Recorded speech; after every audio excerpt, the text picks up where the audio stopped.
welcome everyone. Thank you for coming. Today's hour is about high stakes decisions and when and how to pivot your organization. And we know that a healthy thinking organization is able to reinvent itself based on the demands of the industry with client requirements. But the best and right choices for your organization are not always obvious. So to start today's discussion, I'll invite Randall to share some key considerations about pivoting your organization, what it means, why it's so important. Then we'll flip into Q&A. For those that are not familiar with Randall, he has founded several successful startups, held a long-time position at a Big Four consulting firm, was a senior executive at an American public company, author of 8 books, in the Speaker Hall of Fame, helped over 100 organizations scale, and works with me at the Brain Trust Professional Institute. So Randall, from your experience leading and advising organizations, what are the key considerations when it comes to pivoting an organization towards a new North Star? And for that matter, how does an organization know when a pivot might even be necessary? Those are great questions, Rania. And I think what I'd like to do, maybe before attacking them directly, is to step back a moment and ask the question about, well, what do we mean by pivot? And what I'd like to do is almost distinguish between 2 different types of pivots, if you will. One that I call the strategic pivot, and the other is what I call the iterative pivot. And the iterative pivot, if I can give you an example, in the world of project management, for example, traditionally they've used a technique called waterfall, where you go through one segment and then you do another segment. What are the requirements? What's the specification? What's the, and all the way through to the very end, and everything's delivered at the very end. But along the way, the needs of the user might have changed. And for that reason, a lot of organizations have moved away from this SDLC waterfall approach to something called agile. And agile is you do a little bit of a pilot, you test it, you show it to the client, you get feedback, you would change the pilot, and you iterate and iterate and iterate, and eventually you get to the very end where further iterations, there's very little change, but it's time to release. And sometimes there's a beta. Google is very famous for them. And then eventually it becomes final, but the number of changes are very little because it's constantly iterating. And as a result of that, you end up where you need to do. In the world of startups, it's the very, very same thing. You've got a particular concept and you think, I think this is right. And so you build a proof of concept and you'll get some feedback. And the feedback is well, a little bit more of this, a little bit less of that. And then you iterate on your business model, on your product or your service, as you try and look for product market fit. And once you've got that fit, at that point you start to scale. You pour more marketing dollars in, you build more delivery capabilities, and you're good. But from the very beginning to the point of product market fit, it's this constant pivoting of the organization. This is what I call the iterative pivot. Super small pivots, changes. Some are a little bit bigger than others, but still relatively small. And we're very good about that. Hopefully, getting the input. The strategic pivot is something different, and really there's 2 different types of strategic pivots. One of them is when it becomes clear that that iteration won't get you to where you need to go. Okay, so you pivot, you change. And an example of this, for example, is a company that's built, for example, a whole bunch of technology, okay, or who was always B2C, business to consumer, okay, and they decide, well, you know what we built might be better for businesses, for organizations, so we're going to pivot from here to here. That's a pretty strategic change. That's a strategic change, and that's the first kind. The second kind is where there's an external shock to the system. There's a disruption, and your business needs to react to that disruption in a way that will maintain its sustainability, its strategic differentiation, its profitability. Sometimes it's solvency. For example, COVID was an example of an external shock. AI is an example of an external shock. And the question is, what happens? How do we make sure that we pivot to take advantage of it, or to avoid the risk of being, well, sometimes disintermediated or taken out completely? Think about, for example, the traditional taxi industry. Did they pivot when Uber came to town? Not exactly. We kind of know what's happening with the traditional taxi business compared to Uber and Lyft and their ilk. So if we think about, the internal versus the external, both of those are strategic pivots. And the question about when does Rania, going back to your initial question, well, how does a company know, or how do you know when to change? Maybe I can take a few minutes sort of going through that. And I'm sure, and in any questions that anybody wants to ask, I'm happy to answer. But I've got some criteria. When you don't have a product market fit, it's just the effort required to build a business is too much. The juice, in a certain sense, is not worth the squeeze. Or when there's an industry disruption or change is happening or about to happen. When your own innovation process has a breakthrough, sometimes it's when you've hired a number of new staff that bring some new ideas, new processes into it, and you wake up and say, wait, 1 second here, just repeat what you said. Oh, you mean we could do such and such?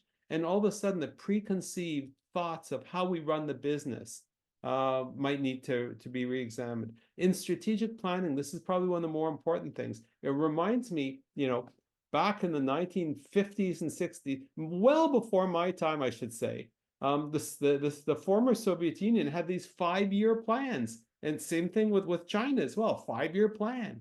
And in business, we kind of had like, well, we're going to have a 3-year strategic plan, right? And then that sort of became, well, we're going to have a directional plan. We kind of know we want to get over there, and we kind of know here's the things that'll get us there. And now we're thinking, what happened to the strategic plan? Well, it's critically important, because during the strategic planning today, one of the more important things to examine is what I call weak signals.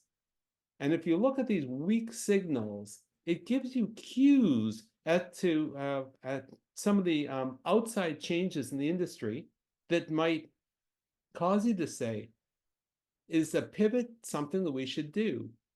Second concept in strategic planning is called scenario planning. What if something happened? How would we react?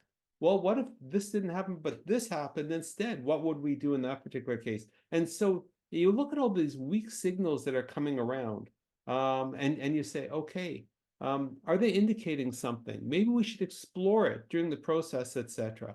And these are the kinds of things that now, when you're doing strategic planning, are pretty important. By the way, the whole question of weak signals, if you've not heard the concept, it's worthy thinking about what weak signals there are in your industry, in your organization, okay, or those in the minds of those that you work with. If you're a leader in a professional association, what are the weak signals that your members are looking at one way or the other, let alone you yourself? Because you might have some understanding that if the world is going to change in a particular way, maybe we can get ahead of the curve by examining this. By the way, if you're of the financial analyst kind of mindset, the concept of weak signals in financial services and in financial analysis, I should say, is called the mosaic theory.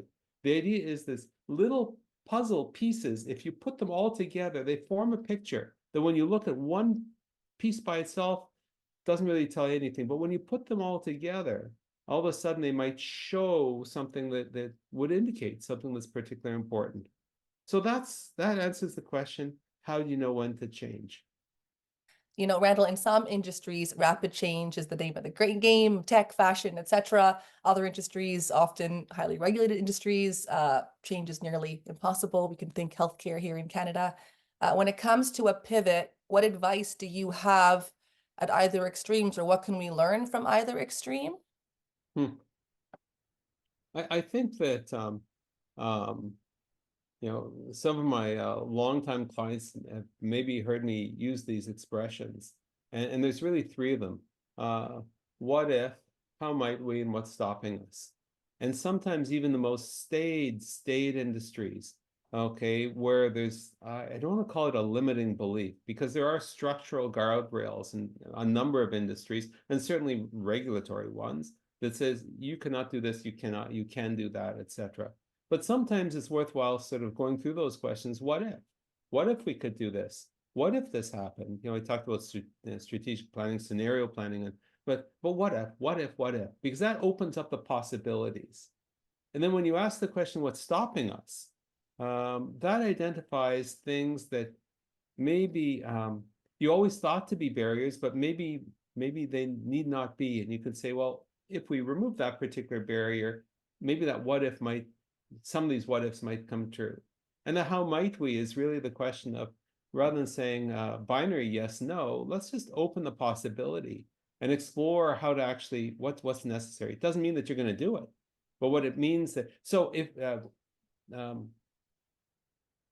sorry, it doesn't mean that you're going to do it, but it does mean that you can have, certainly at the board level or the senior leadership level, some thinking around what the future might hold, and in a way that's a little bit different. You know, partnerships, for example, across industries, shared services, for example. Like there's a million different things that are actually possible. So for those that are tightened down, sometimes it's a question, well, we don't have the budget. We don't have the budget. Well, what if we had the budget? What would we do? Okay, because oftentimes budgeting isn't a question of we have the money, we don't have the money. Often, a better way to look at that is we have certain priorities and we have other priorities, right? So if you ask the question, well, what if we had the budget? Well, what if we were able to do such and such? Then things might actually be possible. On the other end, the freewheeling, let's just do stuff and we're just going to go higgledy-piggledy all over the place, etc. I think that's not a good way to run a business anyway. Let's throw as much stuff on the barn door and see what hits. It's a good idea to experiment. Years ago, Hewlett-Packard, years and years ago, Hewlett-Packard famously, and it was in the book, In Search of Excellence, this particular story, said, if everyone spent 10 or 15%, I forget the exact percent, of their time just doing innovation, your own private project, and let's just see where that goes. You kind of know what our organizational North Star is, but here's what we can actually, you probably, once you get to a certain point, put your hand up to your manager and say, I think I've got something here. Famously, 3M, that's how they came up with the Post-it notes. I think I've got that particular story right. And in my companies over the years, we always gave people a lot of rope to sort of do and explore. Okay, you got to get the regular stuff done, and then you've got time to explore. But I think that this is something that's very, very, very useful, particularly if organizations. So I'm not saying you shouldn't do that, but the old let's throw as much to the barn door, let's constantly be doing experiments, sometimes distracts from the fact that an organization should have a mission and they should actually have plans towards achieving whatever it actually is, and not so locked down so that they can't take advantage of opportunities. They don't understand what's happening inside. They don't understand these externalities, these disruptive jolts, if you will, to the organization. And I see that Lynn, your hand is up with a question, but let me just finish with one quick point, which is the strongest part of every organization is the people that work there, period. And if you're able to use everybody's brain rather than just the boards or just the C-level or just the group, etc., the brain power that's actually there is unbelievable. And that is the cue both to identifying these little things that might cause you to considering pivot, but also being successful if you do decide to pivot after all. Randall, we have two questions in the queue. Lynn, we saw your hand, but Donald shimmied one in here. Donald asked, can you discuss the proposition of proactive pivots and reactive pivots? I think that no one likes to be behind the 8 ball, and a reactive pivot is I think precisely that. The taxi industry's got to do something, right? Oh my God, the BlackBerry's faced with this iPhone. What is this thing? Is complete. You've got to react to it somehow, and sometimes it's catching up on what Apple's doing right now with AI. Everybody's got AI. Where's Apple? At least at the time of this particular recording, right? And so there's a bit of reactive that is sometimes necessary, because innovation can come from everywhere, not just your shop, but also in all kinds of other organizations as well, competitors, suppliers, clients, wherever it happens to be, other geographies. Reactive pivots are necessary when you notice that somebody else has done a pivot or an innovative leap one way or the other, and you need to you need to say, hey, this isn't just an experiment that we're going to see whether it's going to work or not. But maybe this is actually going to be a bona fide change that we need to get on board with. Otherwise, we'll have a really big problem. Probably one of the biggest, one of the most interesting things, actually. And I hate to date this particular recording is that Facebook has spent billions on their Oculus face mask virtual reality visor. And if you've tried one, it's terrible, right? But they've spent that. They even renamed their company Meta because they're going to, in this case, is proactively pivot to take advantage of the metaverse, right? Apple, on the other hand, they just came out with a year ago or so their Vision Pro thing that's got 16 cameras and this and that, and it can actually see your hands and you've got legs and all these other kinds of things. Why didn't they come out with that immediately, like a year and a half ago, 2 years ago, when after Facebook came out with the latest version of their Oculus? Why did they wait, right? In their particular case, they thought, well, we should wait because maybe the industry hasn't moved yet. Well, guess what? As of the date of this recording, nobody's really walking around with those masks on because they're very expensive and they don't do everything, etc. Maybe Apple was too early too. I think proactive pivots. There's a fine line between let's experiment, let's do market research, versus let's bet the company on whatever it happens to be. We're going to proactively make a change here. We have this view. We've done our analysis. I hate to say we have our gut feeling, but we've done our work and we know that we need to do this, particularly if there's a very long period of time that's needed between the development of the idea and the actual market launch of it, right? So these kinds of bet the company pivots are very, very difficult. Why? Because number one, the board of directors has got to be on board, right? The major shareholders, for the most part, and other investor groups probably have to be on board. The senior leadership has got to have the cojones to say, you know what? Rather than just getting my bonus every quarter because we're doing, incrementally okay, etc., they've got to have the courage to say, okay, if we just sort of look down that runway, it's not, there's a cliff, and we've got to deal with it proactively right now. It's very hard when all of your comp is focused on short term to have the courage to do it. There's plenty of examples of companies that have bet it. In a certain sense, Facebook/Meta's decision to change their name, etc., in a certain sense could be that. I'm not so sure. I don't have any inside information. But on the other hand, structurally, it's very, very hard. It speaks to what's the comp plan for the leadership team. Okay, how involved is and the interface between the board of directors and the senior leadership team with respect to strategic planning? How robust is that actual process?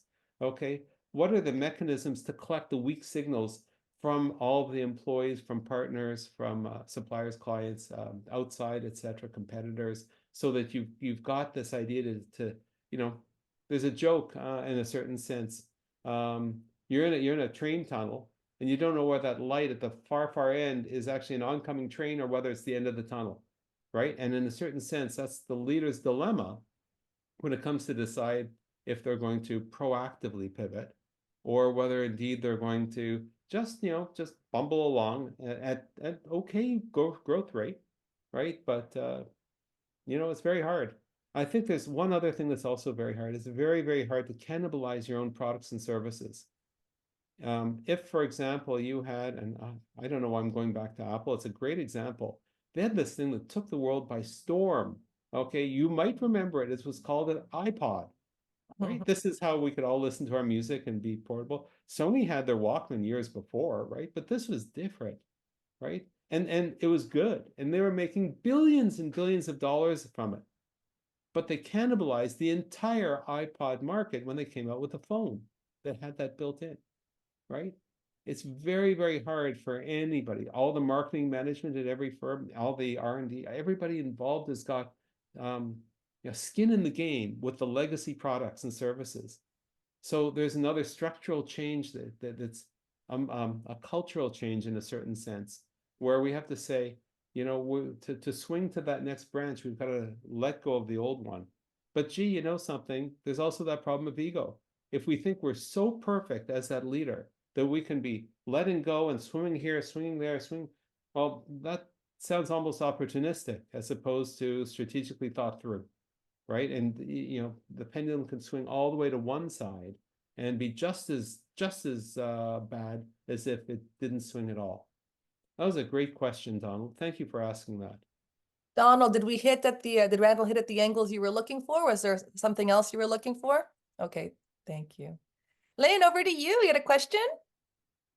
Yeah, very interesting. Thank you, Randall. There's always lots in what you have to say. I have a few questions, but I'll just narrow in on one right now. And it's the strategic pivot because of disruption. And you referenced COVID and AI and so forth. And I'm wondering if you're in your experience or what you would recommend, if the skills of a strategic pivot because of disruption, because lots of organizations are priding themselves on how they survived, through and managed things through COVID. Can they be interpreted into an always on capability? Because I think I'm experiencing or I'm hearing there's a bit of settling back that's happening now that it's kind of like a new, if there's waves, they're kind of in a new little valley, resting almost after we just got through COVID. So the question around, can the skills that led to a successful pivot in a disruptive circumstance be somehow leveraged and kept alive and applied in a more always on capability for the future, and any wisdom or methods or experience you have about that? Huh. Lynn, you've never been known to ask simplistic questions. Okay, that was brilliant, and I think you sort of semi-answered it in the question itself. So let me expand on what you've already started, which is this: one of the best things, my belief anyway, for management in around the world, but I'll just speak about North America, for management skill development, I should say, has actually been COVID, because it's shaken so many managers out of a complacent way of being. And they had to, as one hand, we always talk, well, how do you work from home and, set up the office and do this, etc. But it wasn't just the people who are working that had to figure out work from home. The managers had to figure out how to manage in a very different way, right?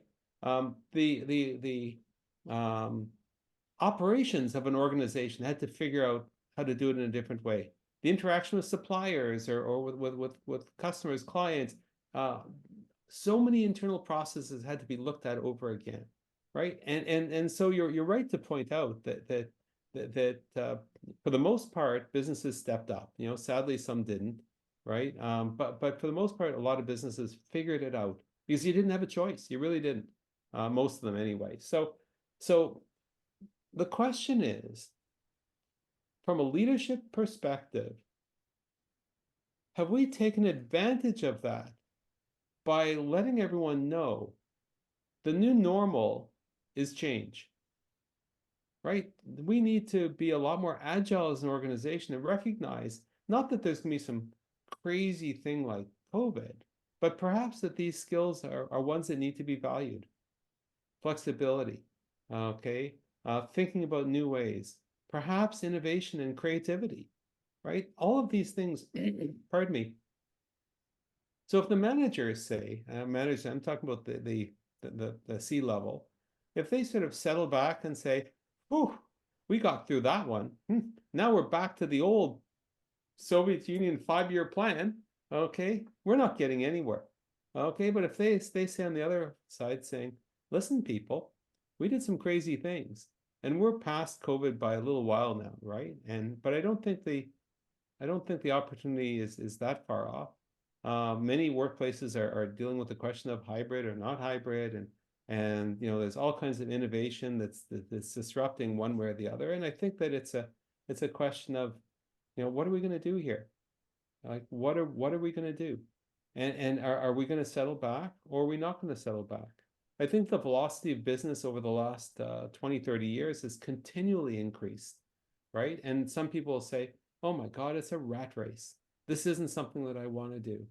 And we've been able to use interesting technologies, Zoom right now for as a great example, to be closer to a lot of our workmates who are in different geographies, right? Mm. We've been able to bring people in ways that are, very, very different from what we've been able to do. And I think some of this needs to be, oh, what's the word? Celebrated, right? And what gets celebrated often becomes a lot easier to inculcate, embed in Well, the organization. I'd love to build off that and just say, as a thought experiment, imagine if management with the team would say, what philosophy did we get through that event with? What were some of our, guiding operating principles that really served us well in that great time of disruption? I mean, is there a self-reflective capture that's possible now before before people move on or they forget? And that becomes it is like break glass in case of emergency, but it also is kind of the new normal too. So I wonder if there is, it's like a thought experiment for developing that, or recognizing that there were some operating principles in play that actually worked and I that agree. they should be celebrated now.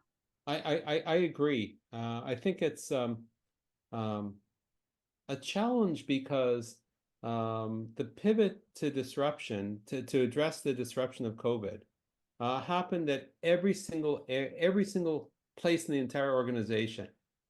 And in the worst organizations, they're all top down, right? And the captain says do this, and the next you later say, well, how much and where, and by the time it gets down to the front line, they're often, this is the worst organizations, not empowered to actually do stuff for the customer, for the client, right? They're not empowered to actually make things happen. Ideas don't bubble up, etc. And then all of a sudden, we've got this COVID where everyone's working on Zoom, at least in the white collar. Retail has changed dramatically.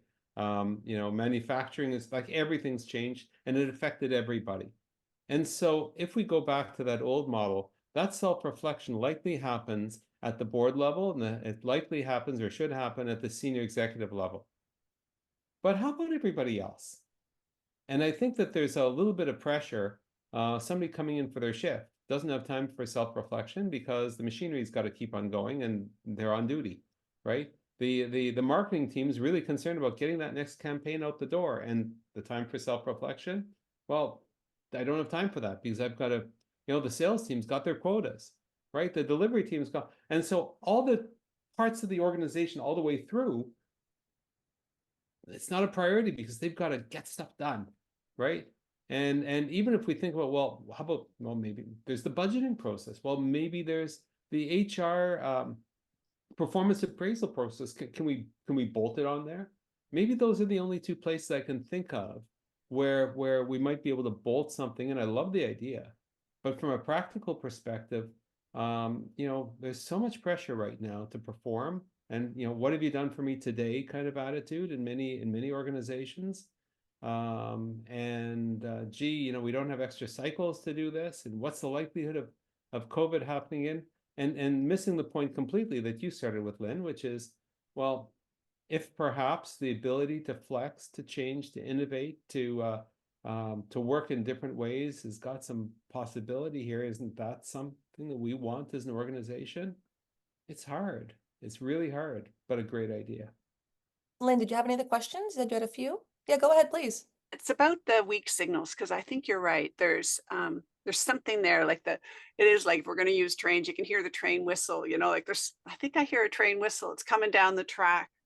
And the question is there a way, a mechanism, and use the term mechanism earlier, to surface or identify weak signals without leading them?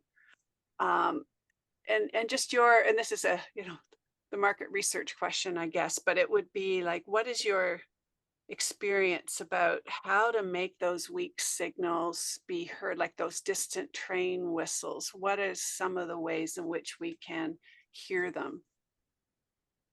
So I'll answer that in an experiential way. So for everyone on this call, it's you look around your office. Don't look yet. And for anyone who's listening to the recording, you could do this. If I said to you, Okay, close your eyes and imagine, you don't need to close your eyes. Imagine that there's a red in your office. You know, those red pieces. And I'm talking about red.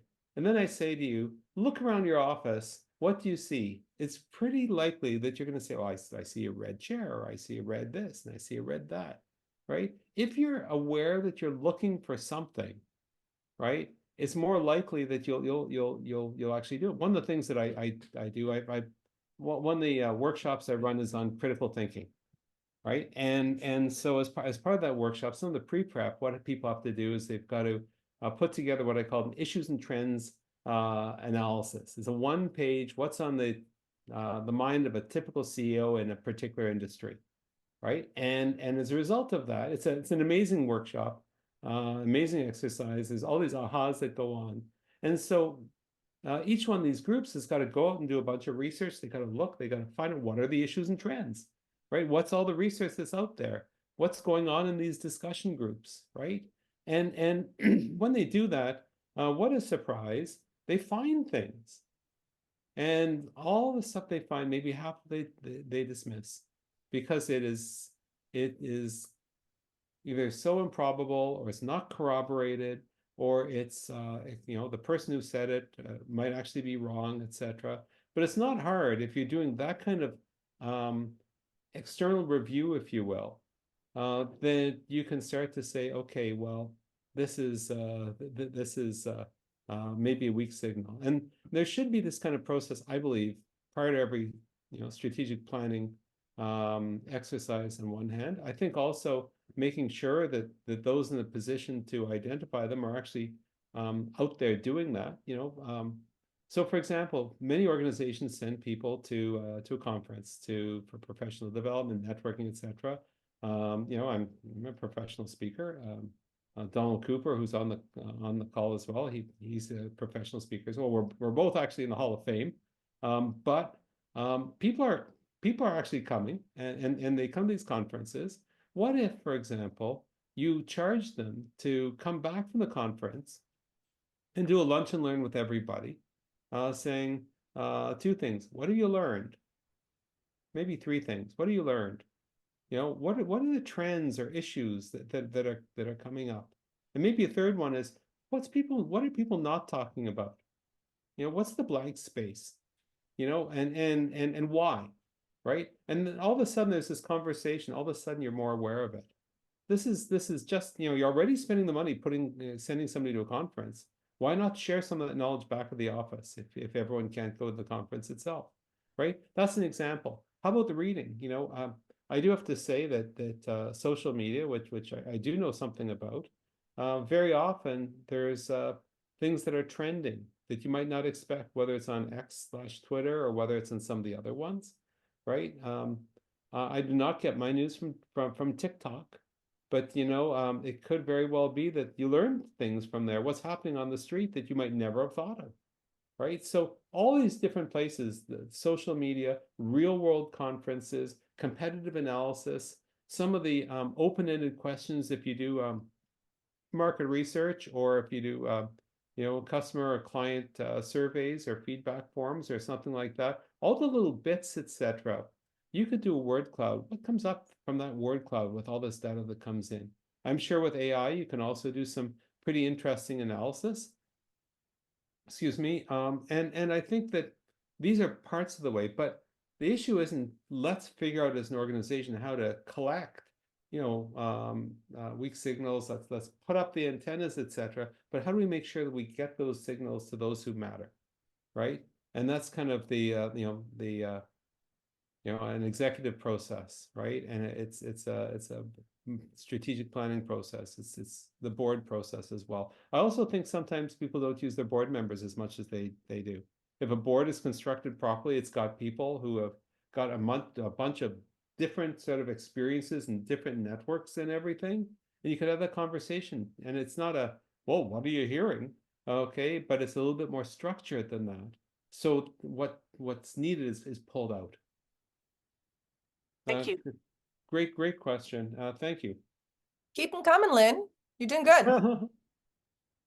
When you talk about all of this, and I just wrote down the difference between asking the question, what will the future be, and asking, how can we create the future?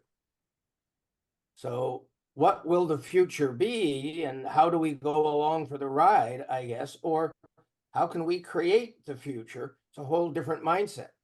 Oh man, that's just brilliant. I completely agree with you. I completely agree with you. I would say that there's almost a stepping stone. You know, what will be the future be?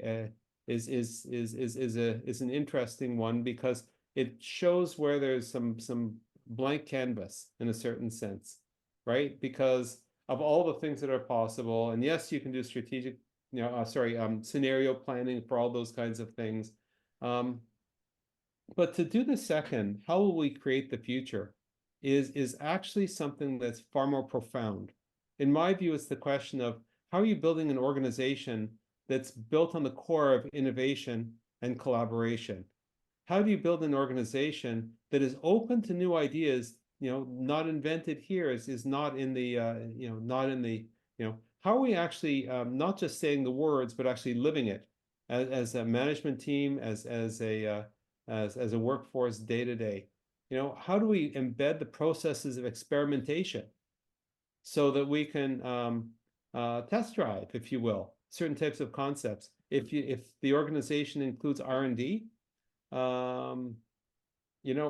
are we investing, right? There's so many companies that have created the future because they've invested in some technologies that would do some crazy things. I'll also sort of give a call it the poor man's answer to it as well. Sometimes the question is, how will we create the future here in our geography or in our market? Because sometimes that future has already been created in other markets. I remember years ago, I was speaking at an event in the UK, and everyone's texting like everywhere, texting on those old flip phones. And I'm thinking, oh my God, how do they do that? But because they got to a certain inflection point in that market, everyone was texting. In North America, nobody texted at that point, right? So you think, okay, so if the future in the UK and Europe is all about texting, and nobody is texting in North America, what do you have to do in an organization to be able to take advantage of a future where we too will be texting? That's a silly example, but it's one where there's a different geography, or for that matter, certain geographies where there's the regulatory regime is very different. And if some regimes are becoming more open and we're maybe becoming more open, how do we take advantage? We've got almost a test tube in that other market as to what happens. We've seen that, for example, with cannabis, right? In Canada versus the United States, notwithstanding right now what's happening in that particular market. But we could take a look at other geographies and get ahead of it there. I say it's the poor man's answer because that doesn't deal with actually creating a completely new future for us or for our industry or sector. But it's certainly, for some organizations, it's a little bit easier question to answer. What will the future be, as opposed to how can we create the future, goes to a mindset where we either see ourselves as victims of circumstances or creators of circumstances.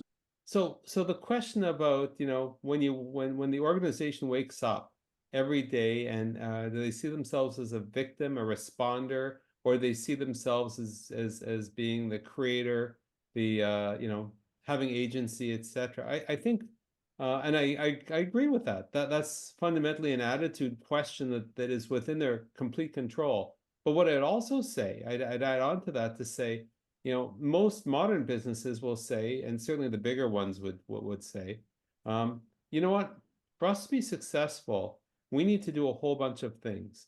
One of them, yes, is innovate. Yes, we need to be profitable. Yes, we need to make sure that our marketing and our operations, and I'll go through that. And then they'll say, you know what, we want to make sure that the public interest is that everything's safe. So what we're going to do is we're going to seek regulatory control of regulatory guardrails to keep the public safe, which basically is code words sometimes for to keep the competitors out, right? Well, we're going to spend a lot of money on lobbyists, for example, to make sure that our particular worldview is understood by those who are implementing the policies that the government puts in place. Well, gee, we're going, and then all of a sudden there's these kind of like third order kind of activities. Well, we're going to become, here's another one. We're going to aggressively go after anybody who's got any intellectual property that may or may not overlap on our IP, our patents, trademarks, copyrights, etc. Whether in fact it does overlap or not, we're going to use, litigation. Gee, we're going to litigate against other people. So people look at all these levers as management and say, well, why shouldn't we use all those? I know the answer is, well, wouldn't it be nice if you just had products that people would buy and you didn't have to resort to all these other kinds of protections and everything? But very often in large organizations, they say, hey, these are the tools that are available. So, this is what we're going to do. So some of the clients we work with who have projections or have a vision that ultimately don't materialize. So I was thinking about, when we're thinking about that vision, Randall, maybe you want to speak to, what is the intel, what is the data or the gut, the gut plays into everything, how are you making that decision to pivot one way or the other? With that, let's put a pin in this part 1 and we'll jump back in for part 2 to talk about flanker brands, when the new shiny idea may be a distraction, what to do when team members aren't on board with the changes you want to make, and how leaders manage their very real fear of failure, and much more.